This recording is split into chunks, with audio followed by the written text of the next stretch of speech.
Como será o inferno? Por Santo Afonso Maria de Ligório.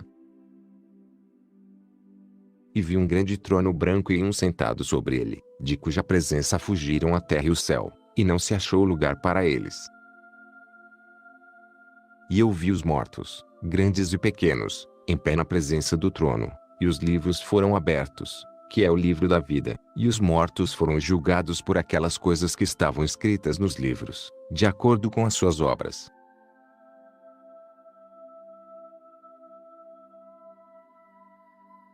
E todo aquele que não foi achado inscrito no livro da vida, foi lançado na piscina de fogo. Apocalipse 20, 11 a 15.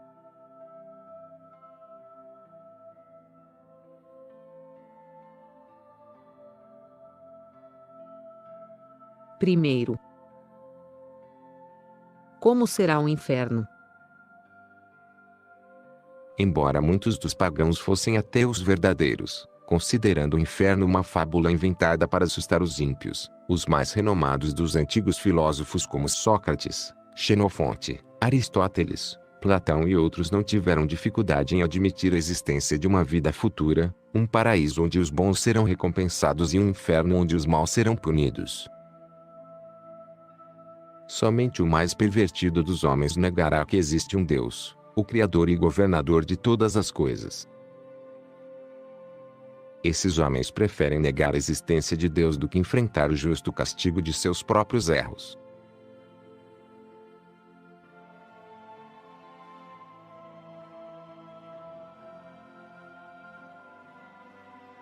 Segundo. Esperamos recompensa ou punição. Por um lado, os homens sabem perfeitamente bem que Deus é um justo recompensador do bem e, ao mesmo tempo, veem no mundo inúmeros homens ímpios que vivem em meio à prosperidade, enquanto muitos dos virtuosos vivem suas vidas no meio da aflição e do infortúnio. Consequentemente, a maioria das pessoas está convencida de que, após esta vida mortal, existe outro mundo no qual o vício deve ser castigado e a virtude recompensada como merece.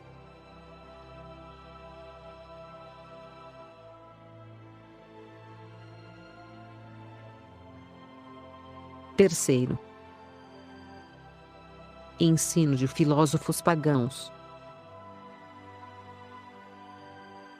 O mais famoso dos filósofos pagãos não hesitou em ensinar que existe na outra vida um céu e um inferno. Xenofonte e Sócrates, por exemplo, observaram que há recompensas para aqueles que agradam a Deus e punições para aqueles que o desagradam.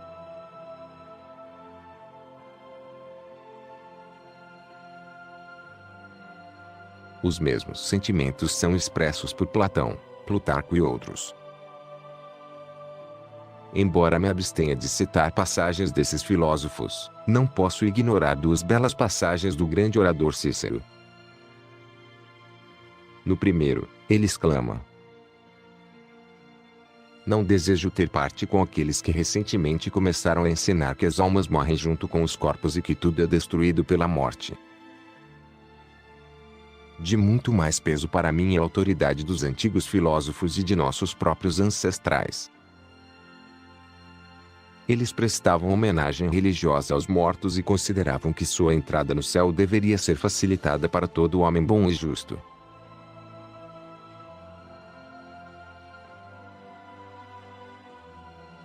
A segunda passagem é ainda mais objetiva. Essas almas, que foram manchadas pelos vícios desta vida, seguirão o caminho falso que as separa da companhia dos deuses. Por outro lado, aqueles que se preservaram puros e castos, encontrarão fácil acesso à divindade, a fonte de sua existência.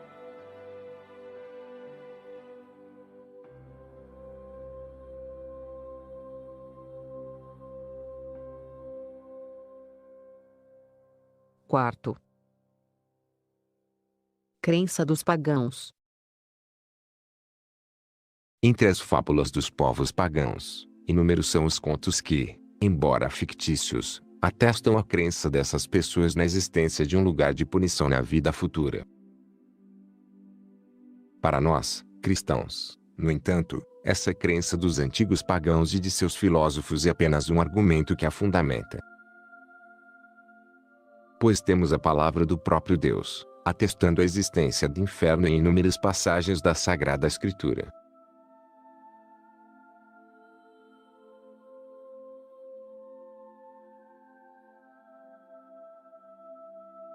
Quinto. Onde está localizado o inferno? A questão do lugar onde o inferno está situado tem sido uma questão de conjectura entre os padres da Igreja e teólogos. São João Crisóstomo, por exemplo, era da opinião de que se situava fora dos limites deste universo.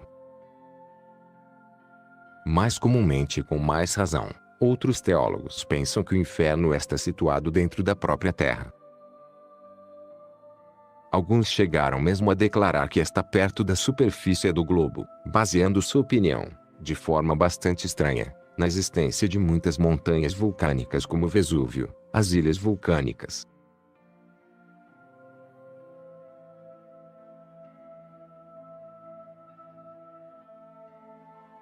Sexto. Ensino católico. Além dessas opiniões discutíveis, um grupo de hereges conhecidos como bequitistas afirmava que o inferno não se restringe a nenhum lugar determinado, mas pode ser encontrado em toda parte, já que Deus não destinou nenhum lugar especial para os condenados. Esta opinião, entretanto, é evidentemente falsa e contrária à crença comum da Igreja Católica que nos ensina que Deus estabeleceu um lugar definido para os demônios e os réprobos, como é evidente em vários textos da Sagrada Escritura. São Jerônimo deduz isso especificamente de uma passagem no livro de Números 16,31 a 33. Aqui é descrito o destino de Dat e Abiram que foram precipitados no inferno, caindo em um abismo que se abriu sob seus próprios pés. Ao mesmo tempo, uma grande chama irrompeu da terra e matou 250 homens que foram cúmplices de seus pecados. Além disso, em muitas passagens da Sagrada Escritura, a palavra descer é usada em referência ao inferno, indicando que o inferno está situado nas entranhas da terra.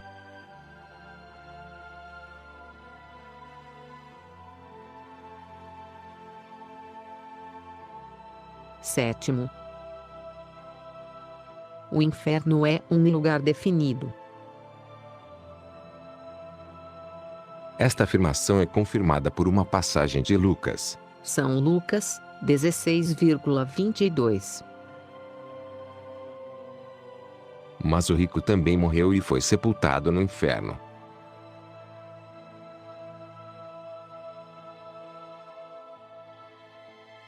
O texto sagrado emprega a palavra enterrado,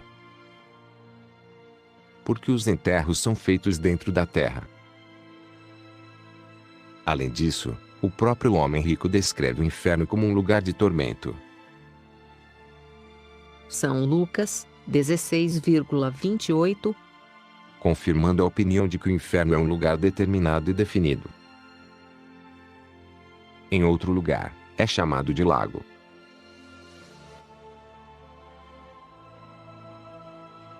Tu me salvaste daqueles que descem ao lago. Salmo 29, 3.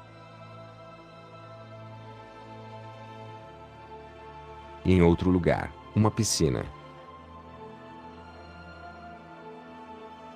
E o diabo que os enganava foi lançado na piscina de fogo e enxofre. Apocalipse 20,9. É evidente, portanto, que o inferno é um lugar determinado, e muito provavelmente situado dentro da terra. Mas onde, precisamente, ele está situado, seja no centro da terra ou mais perto da superfície, não pode ser determinado a partir de qualquer documento revelado. Santo Tomás também declarou que as dimensões do inferno, que será a morada dos condenados após a ressurreição, não podem ser determinadas.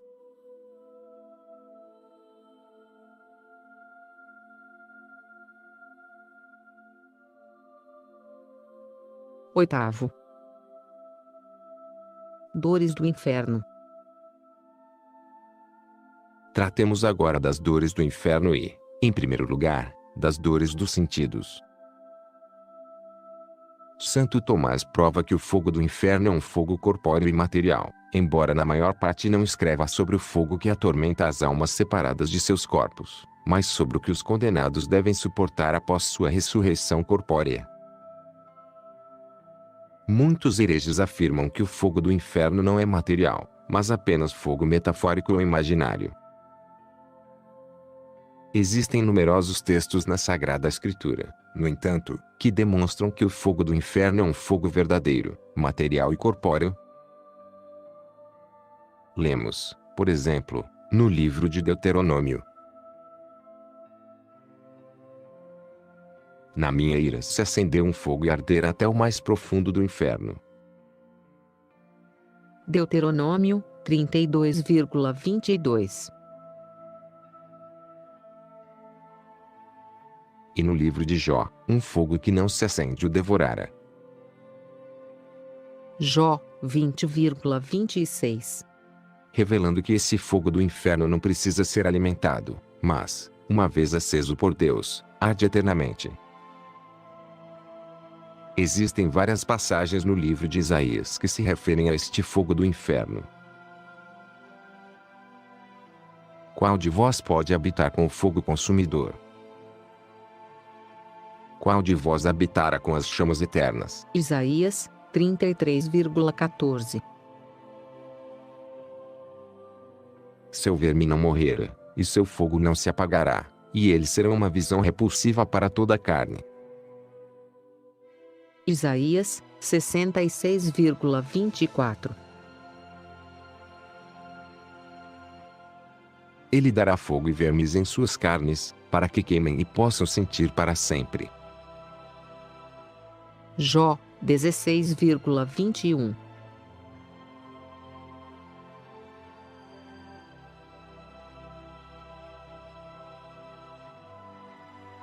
Nono. Fogo do inferno. Na parábola do Evangelho, o homem rico sepultado no inferno clama: Lázaro, estou atormentado por esta chama. São Lucas 16,24.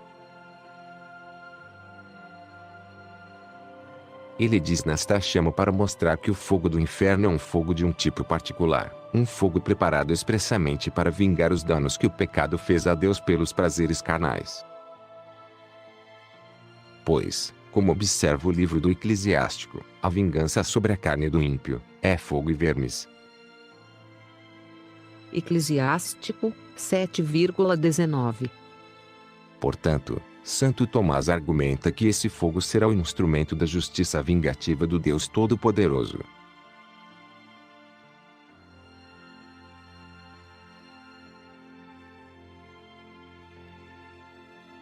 Décimo. Uma alma espiritual pode sentir fogo?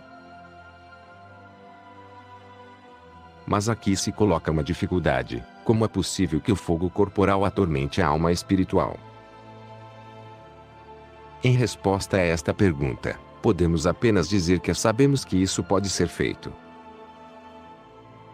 Talvez a resposta esteja nessa explicação de muitos teólogos.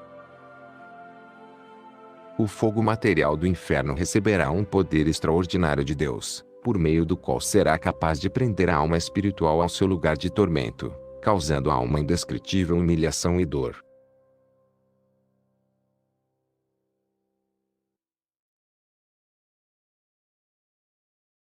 Décimo primeiro.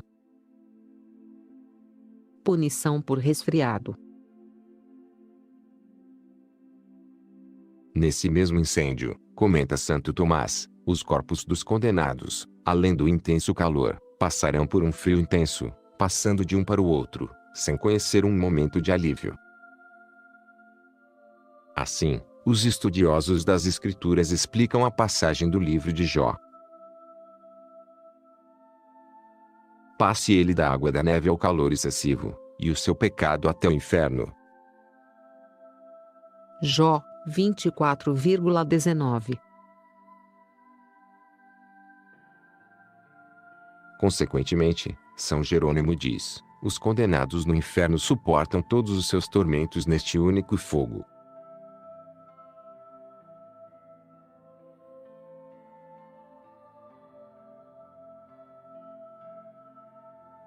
Décimo segundo.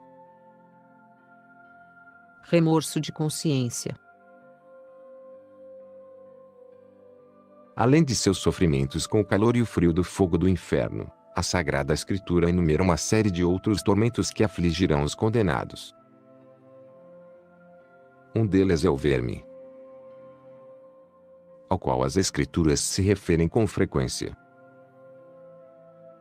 Alguns comentaristas explicaram este verme como uma coisa material, que se alimentara, sem consumir, a carne dos condenados. Mas a maioria dos teólogos explica isso metaforicamente como o remorso de consciência que afligirá os condenados no fogo e nas trevas do inferno. Para sempre eles terão gravado em suas memórias os resultados de seus pecados. Eles repetirão para sempre as palavras atribuídas a eles no livro de sabedoria. Erramos no caminho da verdade, nos cansamos no caminho de iniquidade e da destruição e caminhamos por caminhos difíceis. O que o orgulho nos beneficiou? Ou que vantagem nos trouxe a ostentação de riquezas?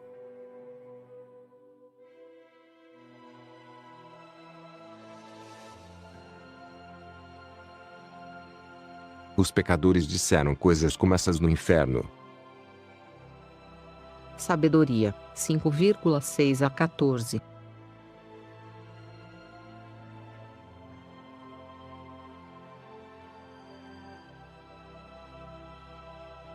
Décimo terceiro. Sofrendo de demônios e escuridão.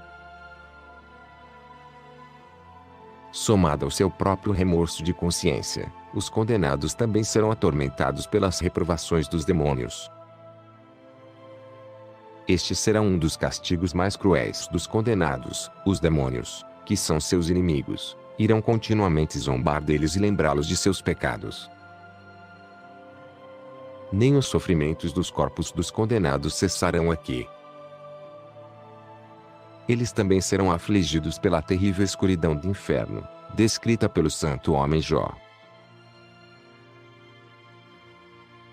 Antes que eu vá, e não volte mais, para uma terra que está escura e coberta com a névoa da morte, uma terra de miséria e trevas, onde a sombra da morte, e sem ordem, mas o horror eterno habita.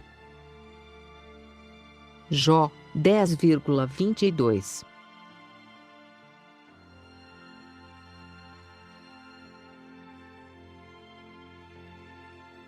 Décimo quarto. Dor da perda de Deus. Um certo autor escreveu, mas com poucos fundamentos, que a dor da perda é a mesma para todos os réprobos. Mas parece muito mais provável para mim e para a maioria dos teólogos que, embora os condenados sejam igualmente privados de Deus, esta dor irá, no entanto, afligir cada um de acordo com a medida de suas faltas e o conhecimento que ele terá no inferno do Deus a quem ele perdeu.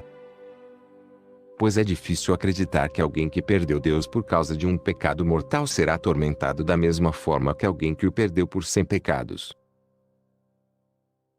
É igualmente inconcebível para mim, por exemplo, como alguém que esteve no estado de pecado por apenas um dia, pode ser chamado a suportar o mesmo grau de punição que aquele que permaneceu nesse estado por um ano inteiro.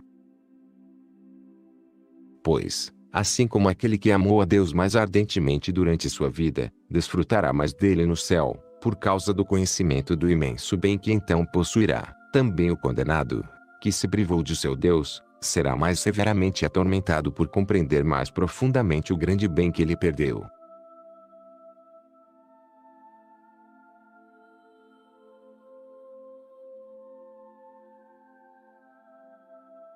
Décimo quinto. Ensino de Santo Tomás. Santo Tomás descreve para nós perfeitamente no que consistirá a felicidade dos eleitos e o tormento dos réprobos. No que diz respeito ao seu intelecto, observa o santo, o homem encontrará completa alegria na visão de Deus, mas, no que diz respeito às suas afeições, ele encontrará completa satisfação na união permanente de sua vontade com a infinita bondade de Deus. Por outro lado, o tormento do condenado consistirá em ser privado de toda a luz divina em seu intelecto e em encontrar suas afeições obstinadamente afastadas da divina bondade. Em outro lugar, o santo doutor ensina que, embora a punição do fogo seja mais terrível, essa separação de Deus e, no entanto, um tormento maior do que o do fogo.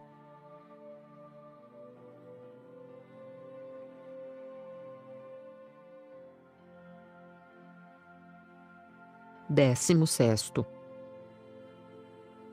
Deus faz o paraíso. Em suma, é Deus quem será o nosso paraíso, pois ele abrange todos os bens em si mesmo, como ele mesmo uma vez declarou a Moisés. Eu te mostrarei todo o bem. Êxodo 33,19. Essa também foi a promessa que ele fez a Abrão por causa de seus méritos. Não temas, Abrão, eu sou teu protetor, e tua recompensa extremamente grande. Gênesis 15,1. E que maior recompensa pode lhe prometer do que ele mesmo, que é o único bem que abrange todos os outros bens?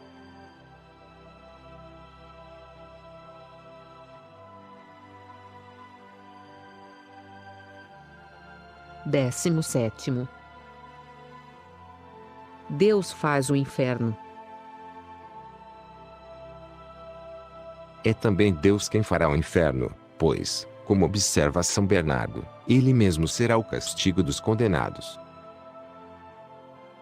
Pois assim como os eleitos serão supremamente felizes porque Deus é por ele, e ele é por Deus, assim também o réprobo será infeliz, porque Deus não é mais para ele, e ele não é mais para Deus.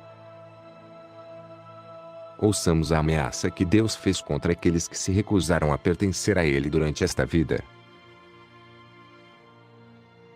Chame o seu nome, não o meu povo, pois você não é meu povo, e eu não serei seu. Profeta Oséias 1,9. É nisso, então, que o tormento dos condenados consistirá. Consiste na primeira frase que Jesus Cristo pronunciara sobre seus inimigos. Afasta-te de mim para o fogo eterno.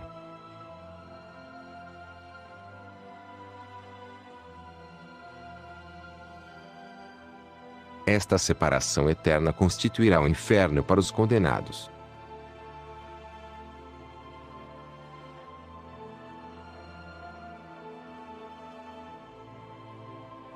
Décimo oitavo. A escolha eterna é feita durante a vida. Por enquanto, os pecadores, cegos pelos bens aparentes desta terra, optam por viver longe de Deus e dar as costas a Ele. E se Deus, que não pode habitar com o pecado, desejar entrar em seus corações expulsando o pecado deles, eles não se envergonham de repeli-lo, exclamando: afasta-te de nós, não desejamos o conhecimento dos teus caminhos. Jó 21,14. Afasta-te de nós, não queremos seguir os teus caminhos, mas os nossos, as nossas paixões, os nossos prazeres. A grande multidão, diz a Sagrada Escritura, que dorme no pó da terra, despertará, uns para a vida eterna e outros para o opróbrio, para ver sempre. Daniel 12,2. Sim, esses infelizes agora dormem na poeira de sua cegueira, mas, na outra vida, infelizmente para eles, eles vão despertar e perceber o imenso bem que perderam ao perder voluntariamente a Deus.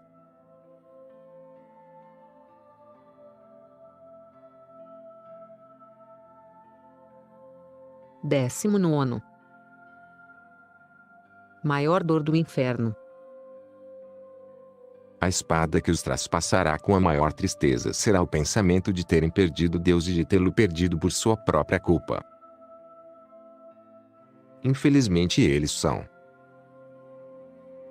Eles agora procuram perder Deus de vista, mas uma vez caídos no inferno, eles não serão mais capazes de parar de pensar nele, e nisso consistirá seu castigo. Santo Agostinho diz que no inferno, os condenados serão forçados a pensar em nada além de Deus, e isso lhes causará um terrível tormento. E São Boaventura, expressando os mesmos sentimentos, diz que nenhum pensamento atormentará os condenados mais do que o pensamento de Deus.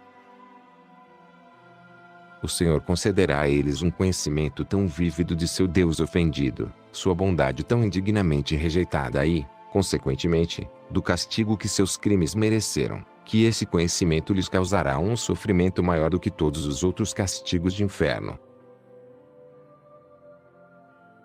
Lemos no livro de Ezequiel. Sobre as cabeças das criaturas vivas estava a semelhança do firmamento, como a aparência de um cristal terrível de se ver, e estendido sobre suas cabeças acima. Ezequiel 1,22. Explicando essas palavras, um autor diz que os condenados terão continuamente diante de seus olhos um terrível cristal ou espelho, com o auxílio de alguma luz fatal. Verão, por um lado, o imenso bem que perderam ao perder voluntariamente a graça divina, e, por outro lado, eles verão a face justamente irada de Deus, e esse tormento superará em 1.000.000 de vezes todos os outros castigos do inferno. Sobre o mesmo assunto, o autor Thomas Cajetan faz a seguinte reflexão sobre as palavras de Davi: os ímpios serão lançados no inferno, todas as nações que se esquecem de Deus. Salmo 9,18. O profeta, diz este autor, não fala aqui de uma mudança de coração ou conversão, mas do espírito dos pecadores. Pois assim como os pecadores não desejam pensar em Deus durante esta vida, para que não sejam forçados a renunciar às suas paixões, eles serão forçados, apesar de si mesmos e por um justo castigo, a pensar continuamente em Deus no inferno. Eles gostariam de excluir toda a lembrança de Deus de suas mentes, mas serão forçados a pensar sempre nele, lembrando assim todos os benefícios que receberam dele, bem como as ofensas que cometeram contra ele porque eles foram separados dele por toda a eternidade.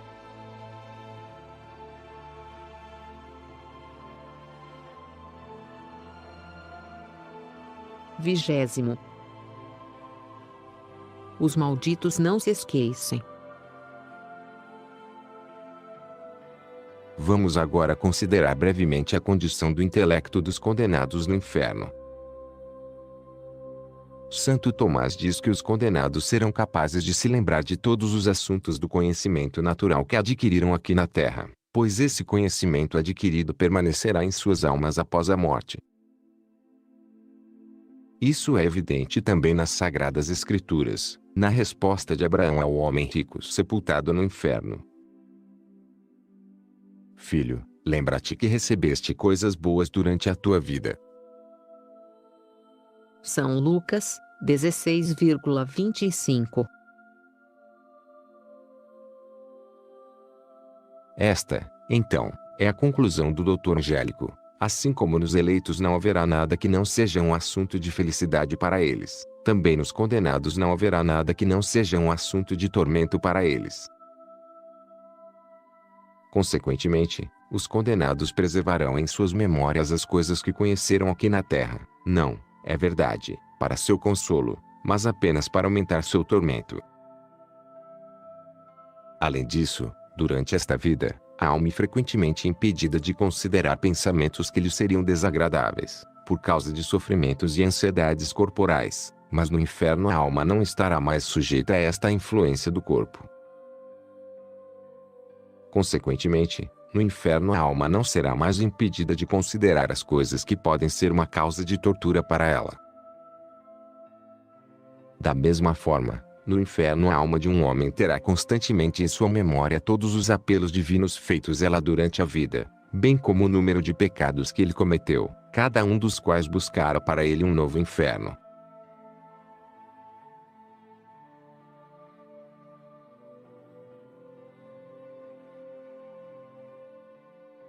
Vigésimo primeiro. Os malditos não sabem nada sobre nós. Além disso, diz Guilherme Stiles, assim como Deus buscará a satisfação dos bem-aventurados fazendo-lhes saber o que nos diz respeito, e especialmente o que lhes diz respeito de maneira especial, como as nossas orações dirigidas a eles. Por outro lado, os condenados permanecerão ignorantes de tudo o que nos diz respeito, porque são completos estranhos à igreja.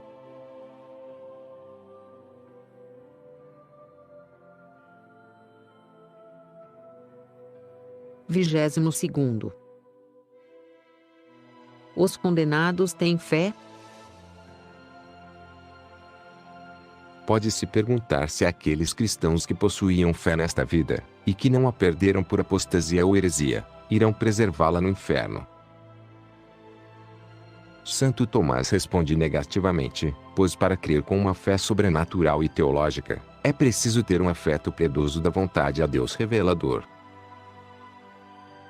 Essa feição piedosa, porém, é um dom de Deus, do qual ele os priva tanto quanto aos demônios. Eles, entretanto, acreditam por uma espécie de fé natural, a qual são forçados pela evidência de sinais externos, embora essa fé não seja sobrenatural. E neste sentido que São Tiago escreveu que os demônios também creem e tremem. São Tiago, 2,19. Significando que sua fé é forçada e amedrontadora. Os condenados algum dia verão ou contemplarão a glória do abençoado. Santo Tomás responde que no juízo final os réprobos verão os bem-aventurados em sua glória, sem poder distinguir em que consiste, apenas percebendo que estão desfrutando de uma glória inexplicável. Esta visão os afligirá com grande tristeza, seja por um sentimento de inveja, seja por causa do arrependimento de terem perdido aquilo que eles próprios poderiam ter adquirido. E para seu castigo eterno, esta sombra da visão beatífica que eles viram permanecerá impressa em sua memória para sempre.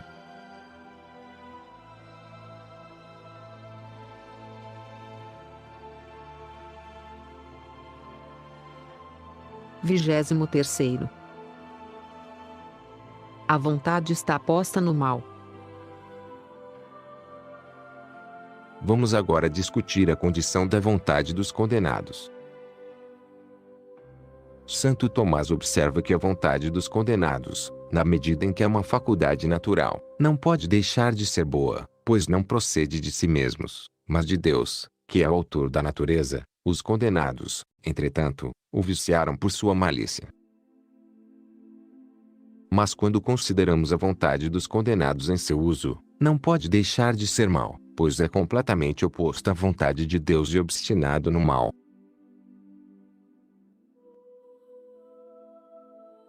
Mas de onde procede essa obstinação no mal? Franciscus Silvius, em uma explicação muito clara, diz que a obstinação dos condenados resulta da própria natureza de seu estado. Pois, uma vez que os condenados agora se encontram no fim de sua existência e privados de toda assistência divina, Deus, por um julgamento justo, os abandona ao mal que eles escolheram voluntariamente e no qual desejaram acabar com suas vidas. É natural que tudo, uma vez atingido seu término, repouse nele, a menos que seja movido por alguma força externa. Agora, os condenados terminaram suas vidas com a vontade depravada com que morreram, e Deus resolveu deixá-los como o mal que escolheram. Assim como os bem-aventurados nunca podem possuir uma vontade má, porque estão sempre unidos a Deus, da mesma forma os condenados nunca podem transformar sua vontade em bem e, consequentemente, sempre serão infelizes, porque se opõem obstinada e irrevogavelmente à vontade divina.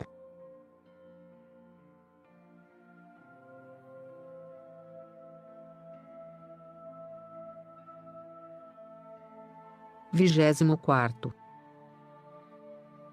Os malditos desejam o mal para os outros? Por causa dessa má vontade dos condenados, a pergunta pode ser feita: o maldito deseja que todos os homens sejam condenados? Santo Tomás responde afirmativamente, por causa do ódio que os réprobos têm por todos os homens. Mas aqui se apresenta uma dificuldade. À medida que aumenta o número de condenados, a punição de cada indivíduo é agravada. Como, então, eles podem desejar um aumento de tormento para si mesmos? Santo Tomás diz que é tal o seu ódio e inveja que prefeririam sofrer mais cruelmente com muitos outros do que sofrer menos sozinhos. E pouco importa para eles que entre aqueles cuja perda eles desejam estejam alguns a quem eles amaram durante a vida. Pois o santo doutor observa que toda afeição que não se baseia no amor de Deus se desvanece facilmente, caso contrário, a ordem da justiça e do direito seria invertida no inferno.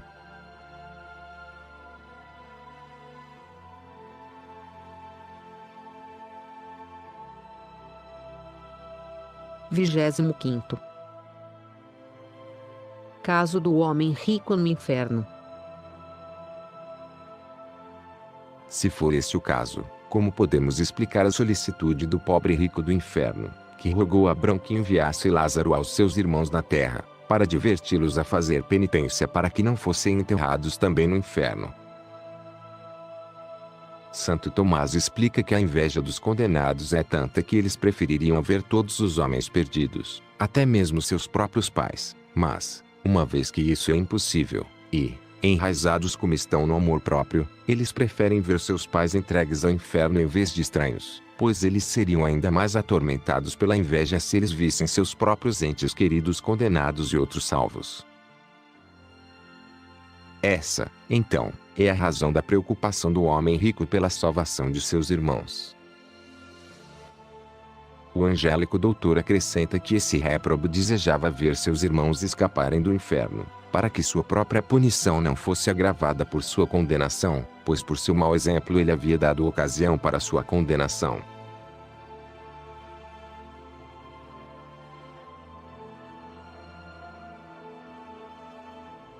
Vigésimo sexto.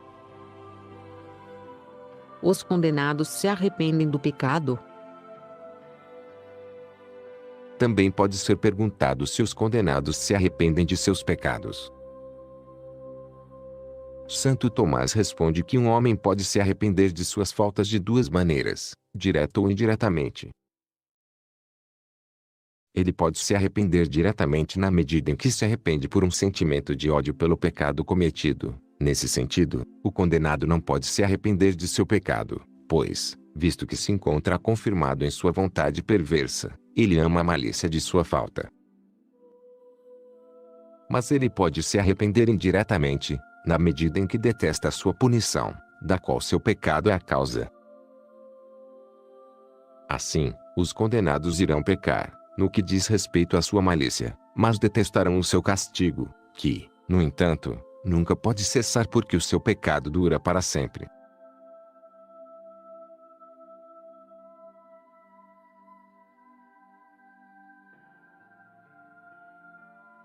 Vigésimo sétimo. Ódio de Deus? Os malditos odeiam a Deus? Santo Tomás diz que Deus, considerado em si mesmo, é o bem supremo e, portanto, não pode ser objeto de ódio por nenhuma criatura razoável. Mas ele pode tornar-se tal para os condenados de duas maneiras. Primeiro, como o autor de suas punições, pelas quais ele é obrigado a afligi-los. Em segundo lugar, porque são obstinados no mal, enquanto ele é o bem infinito, eles odiariam a Deus de todo o coração, embora ele os punisse apenas um pouco.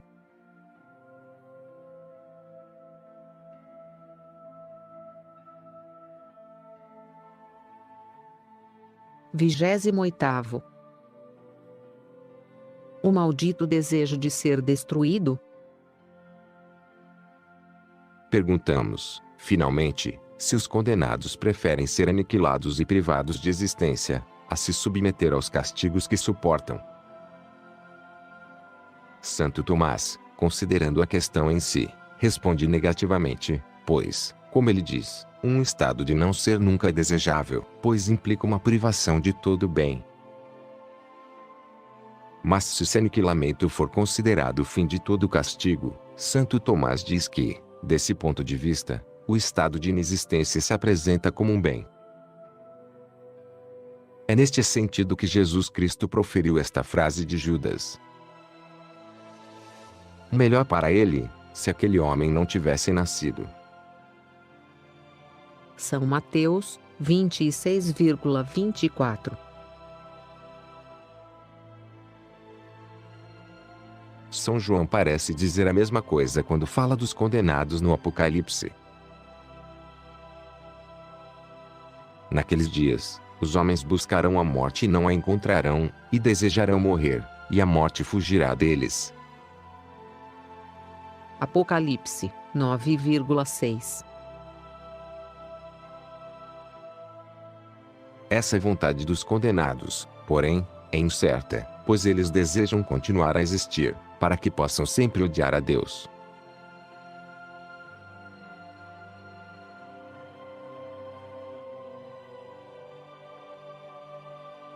Vigésimo nono. A punição do inferno é eterna. Essas punições dos réprobos, que temos considerado, durarão para sempre. Esta doutrina da eternidade dos castigos do inferno foi primeiro negada por Orígenes, e mais tarde pelos socinianos, e um grande número de protestantes. Orígenes, no entanto, foi condenado pelo Segundo Concílio Ecumênico de Constantinopla e, em geral, por todos os padres da Igreja.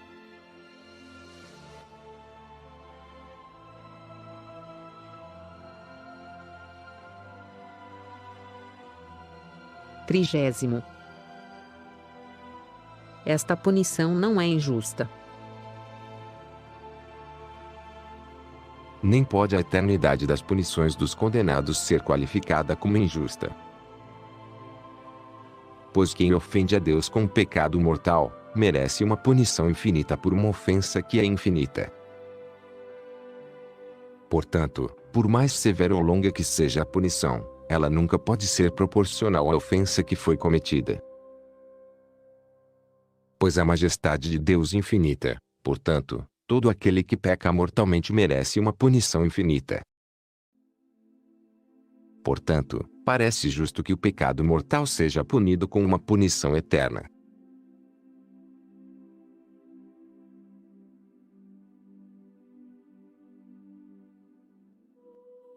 Trigésimo primeiro. Como a punição é medida. É inútil objetar que não parece apenas infligir uma punição eterna por um pecado que dure apenas um momento. Para Santo Agostinho, a punição não é medida pela duração de uma falta, mas por sua gravidade. Mesmo nos tribunais de justiça aqui na Terra, a pena de morte é imposta sobre alguns crimes que são cometidos em um instante. O angélico doutor acrescenta que é justo que o castigo não deve cessar enquanto a falta não cesse. Ora, uma falha que permanece eternamente só pode ser perdoada pela graça de Deus, que o homem não pode adquirir depois da morte. Como vimos acima, a vontade dos condenados é obstinada no mal. Portanto, ele continua a amar seu pecado ao mesmo tempo em que se submete à punição. Como, então, Deus pode livrá-lo de seu castigo, enquanto ele continua a amar sua falta? Como Deus pode perdoar seu pecado, enquanto o condenado está endurecido em seu ódio por Deus, se ao mesmo tempo o Senhor ofereceu perdão e amizade, o condenado recusou tanto um como o outro? Nem se pode objetar, como fazem alguns hereges, que é contrário à bondade e misericórdia de Deus ver uma de suas criaturas sofrer eternamente com tais castigos terríveis no inferno. Pois, como Santo Tomás observa, Deus deu testemunho superabundante de sua bondade e misericórdia para com os homens. Vendo todos os homens perdidos pelo pecado de Adão e seus próprios pecados, que grande bondade ele não manifestou ao descer do céu à terra para se tornar homem, na resistência de uma vida pobre, humilde e aflita, derramando a última gota de seu sangue em meio a tais tormentos terríveis sobre uma forca infame. Que maior prova de sua bondade ele poderia ter dado aos homens do que deixar-lhes seu próprio corpo e sangue no Santíssimo Sacramento do altar, para que ali encontrassem alimento para suas almas e, por este meio, preservassem e aumentar suas forças espirituais até a morte, após o que, encontrando-se mais intimamente unidos a Deus, eles podem entrar no céu, para desfrutar eternamente a vida dos bem-aventurados.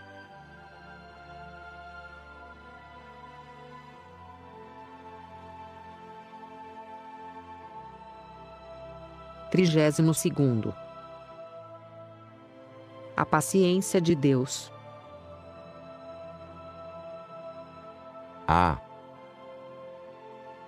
Certamente, no dia do julgamento, o Senhor fará conhecido ao mundo inteiro quantas misericórdias, quantas luzes, quanta ajuda ele dispensou a cada homem durante sua vida. E os numerosos ingratos, que, apesar de tais favores, mereceram tais castigos, com que paciência ele não os perseguiu, com que amor ele não implorou que se arrependessem. Se, apesar de tais favores, ainda não renunciaram às suas paixões e prazeres terrenos, desejaram viver e morrer separados de Deus, abandonando-se voluntariamente à sua ruína eterna, como se pode dizer que Deus não manifestou sua misericórdia e bondade para com eles? Em vez de declarar que as punições do inferno não são eternas, alguns hereges inventaram outra opinião, sustentando que as punições do inferno serão diminuídas depois de um tempo ou interrompidas momentaneamente. Mas esta opinião é expressamente contrária às Sagradas Escrituras. Isaías, por exemplo, falando dos réprobos, proclama: seu verme não morrerá e seu fogo não se apagará. Isaías 66,24. E na sentença pronunciada contra eles no juízo final, Jesus Cristo lhes dirá: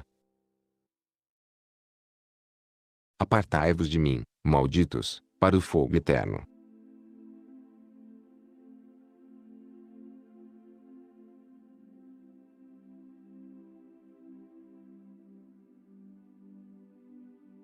Trigésimo terceiro. A parábola de Jesus sobre os mergulhos e Lázaro. Havia um certo homem rico, vestido de púrpura e linho fino, e festejava suntuosamente todos os dias.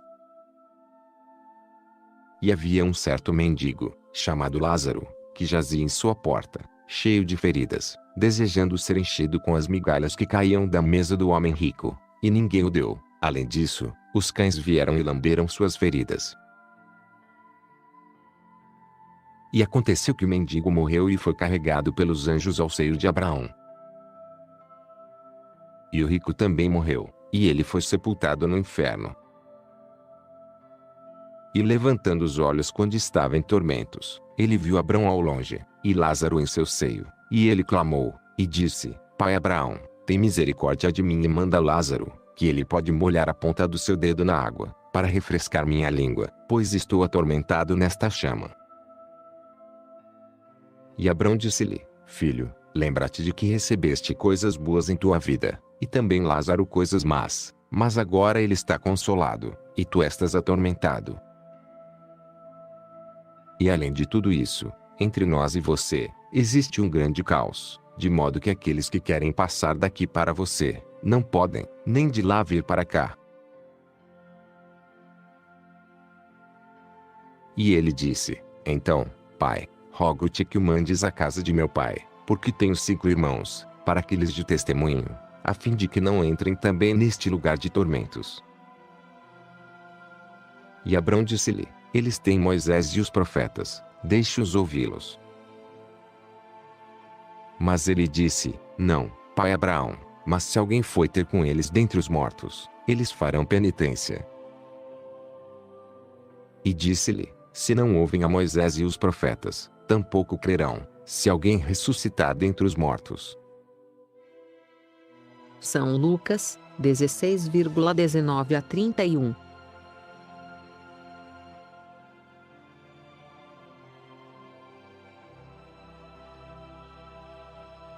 Trigésimo quarto.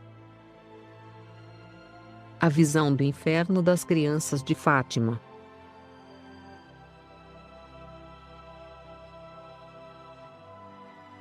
Nota: em 1917, Nossa Senhora apareceu 6 vezes em Fátima, Portugal, a Lúcia dos Santos, Jacinta e Francisco Marto, 3 crianças pequenas. Durante estas 6 aparições mundialmente famosas, agora aprovadas pela Igreja como dignas de nossa devoção e propagação, a bem-aventurada Virgem Maria fez várias declarações e previsões surpreendentes, entre elas a eclosão da Segunda Guerra Mundial se as pessoas não mudassem de vida. Durante a aparição de 13 de julho, ela permitiu que as crianças tivessem uma visão do inferno. A seguir está a de Lúcia a descrição do que viram. Nesse momento, Lúcia disse em voz alta: Sim, ela quer que as pessoas rezem o rosário. As pessoas devem recitar o rosário.